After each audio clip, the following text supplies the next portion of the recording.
बिस्मिल्लाहिर्रहमानिर्रहीम। अस्सलाम वालेकुम students.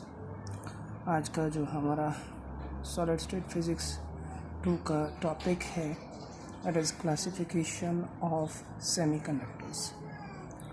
There are 2 types of semiconductors. Number 1 is the intrinsic semiconductor, that is the pure form of semiconductor, and the second one is extrinsic semiconductor, that is the impure form of semiconductor. पहले हम intrinsic semiconductor के बारे में पढ़ेंगे। तो what is intrinsic semiconductor? वो semiconductor जो pure form में होते हैं उन्हें हम इंट्रिंसिक सेमीकंडक्टर कहते हैं, जैसे कि सिलिकॉन, जर्मेनियम, टिन, ये lead. These are the example of intrinsic semiconductor. हम इंट्रिंसिक सेमीकंडक्टर को एक और तरह से भी डिफ़ाइन कर सकते हैं कि वो सेमीकंडक्टर जिसमें इलेक्ट्रॉन्स या होल थर्मल एक्टिवेशन की वजह से प्रोड्यूस होते हैं। The semiconductors in which electrons and holes are produced by thermal activation are called intrinsic semiconductor. The second one is extrinsic semiconductor. तो वो सेमीकंडक्टर्स जिसमें इलेक्ट्रॉन्स या होल प्रोड्यूस होते हैं by adding small amount of impurities from group 3rd A और 5th A of the periodic table, उन्हें हम extrinsic semiconductor कहते हैं। जब हम प्योर सेमीकंडक्टर में small amount of impurities add करते हैं ग्रुप 3rd A या group 5th A of the periodic table से, तो जो सेमीकंडक्टर हमारे पास प्रोड्यूस्ड होता है वो कहलाता है एक्सट्रिंसिक सेमीकंडक्टर। इसकी जो एग्जांपल हैं that is an type semiconductor. जब हम प्योर सेमीकंडक्टर जैसे कि सिलिकॉन हो गया या जर्मेनियम हो गया, इसमें हम ग्रुप 5th A से इम्प्योरिटी ऐड करेंगे तो जो हमारे पास आएगा that is an type semiconductor. और अगर हम प्योर सेमीकंडक्टर में ग्रुप 3rd A से इम्प्योरिटी ऐड करेंगे तो हमारे पास आएगा पी टाइप सेमीकंडक्टर। तो आज जो हमारा मेन टॉपिक है that is intrinsic carrier concentration. Intrinsic carrier concentration intrinsic semiconductor का जो 2 डायमेंशनल स्ट्रक्चर है 0 केल्विन पे, वो फिगर ए में शो किया गया है। तो यहाँ पे देखें कि हर सिलिकॉन एटम को, क्योंकि सिलिकॉन एटम के बिलोंग करता है ग्रुप 4A से, तो इसके आखिरी शेल में 4 इलेक्ट्रॉन होते हैं। तो हर सिलिकॉन क्रिस्टल के अंदर, सिलिकॉन के क्रिस्टल के अंदर हर सिलिकॉन एटम को 4 दूसरे सिलिकॉन एटम सराउंड कर लेते हैं, जिसकी वजह से हर सिलिकॉन एटम 4 कोवलेंट बॉन्ड बनाता है और इसमें कोई भी फ्री इलेक्ट्रॉन नहीं होता।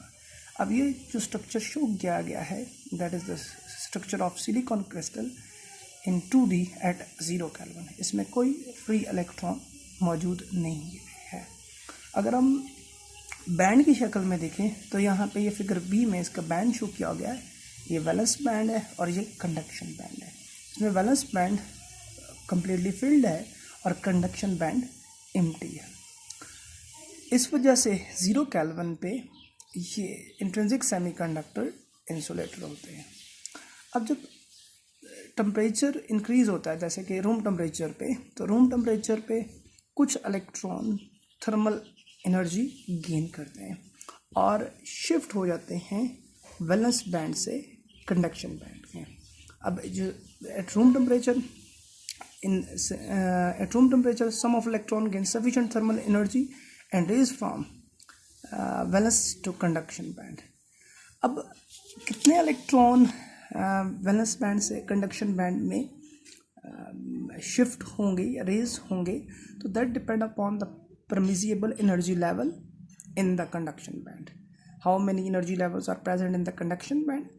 And number 2, probability of these level being occupied, कि कितनी probability है conduction band में उन level को occupy करने की। तो जब भी temperature increase होता है 0 केल्विन पे इंट्रिंसिक सेमीकंडक्टर में वैलेंस बैंड कम्प्लीटली फिल्ड होता है, कंडक्शन बैंड एम्प्टी होता है। जबकि जैसे जैसे टेम्परेचर बढ़ता है तो वैलेंस बैंड से कंडक्शन बैंड में इलेक्ट्रॉन थर्मल एनर्जी गेन करते हैं और वैलेंस बैंड से कंडक्शन बैंड में शिफ्ट होते हैं। कंडक्शन बैंड में फ्री इलेक्ट्रॉन प्रोड्यूस होते हैं और वैलेंस बैंड में होल्स क्रिएट होते हैं।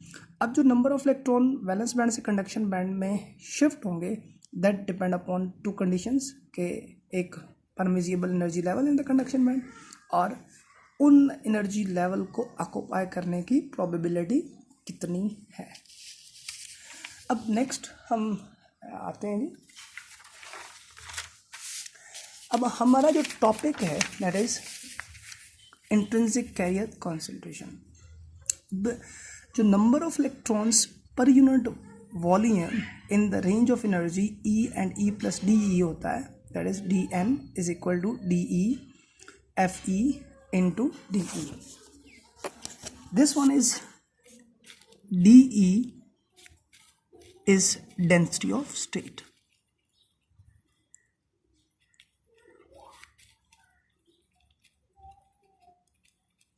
It tells us how many energy states are present in the energy range DE. This one is over energy range.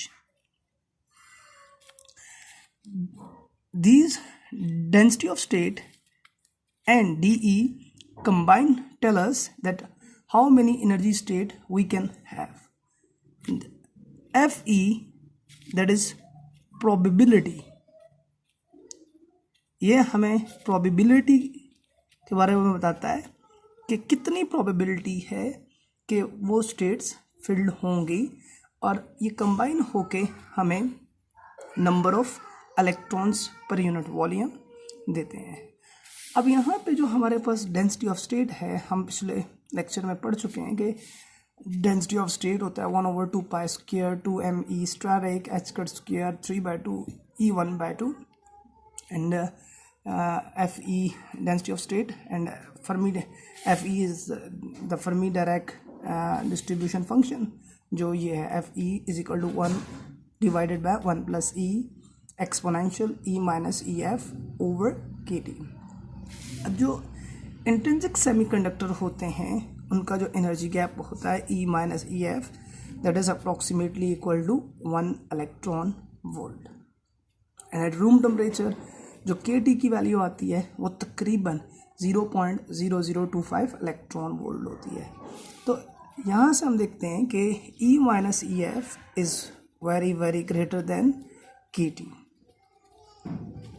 तो यहाँ से हम देखते हैं कि E minus EF is very very greater than KT। तो overall that function E exponential E minus EF over KT is very very greater than 1 because E minus EF over KT is very very greater than 1 because E minus EF is very very greater than KT, then E minus EF over KT is very very greater than 1.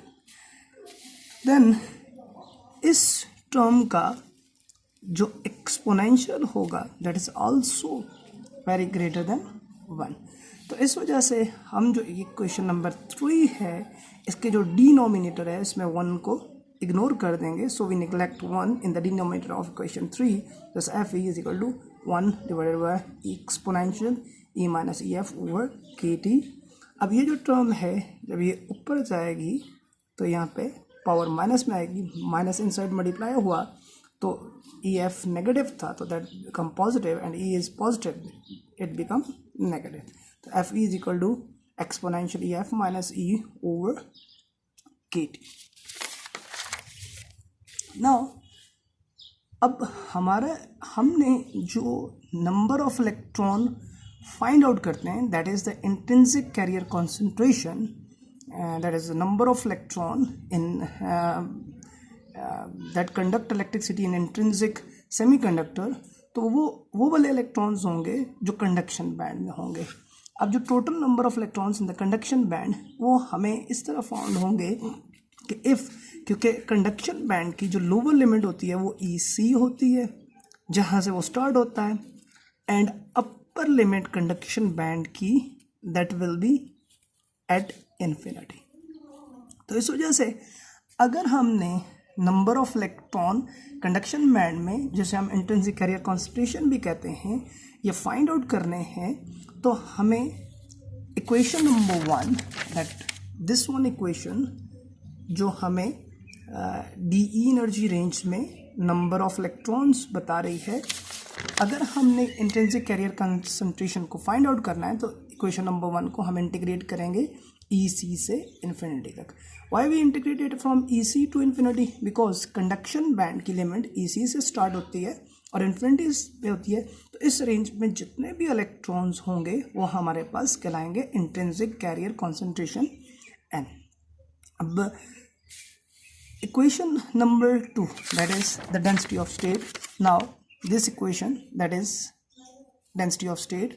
Now अब ये हमारे पास जो बन जाएगी for conduction band DE 1/2 pi square 2me steric h cut square 3/2 E minus EC 1/2, because our limit start from EC, तो ये यहाँ पे EC आ जाएगा. अब हम क्या करेंगे, इक्वेशन नंबर 6 से और इक्वेशन नंबर 4 एंड 6 से इक्वेशन नंबर 5 में ये वैल्यू पुट करेंगे, that is the density of state.